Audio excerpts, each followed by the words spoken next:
దేవుడు ఎవరిని శ్రమపరుస్తాడంటే, ఎవరి మీదైతే దేవునికి ఎక్కువ నమ్మకం ఉంటుందో, వీడిని ఎంత శ్రమపరిచినా నన్ను విడిచిపెట్టడో.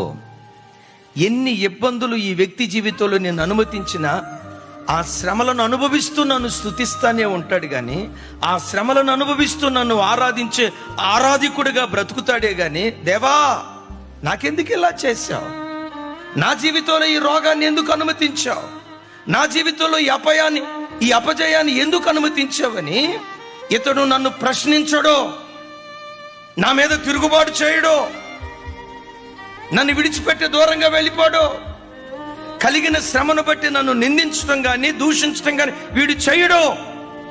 శ్రమలో కూడా నన్ను స్తుతిస్తాడు ఈ వ్యక్తిని. ఎవరి మీద దేవునికి విశ్వాసం ఉంటుందో వారి బ్రతుకులోనే దేవుడు శ్రమలు అనుమతిస్తాడు.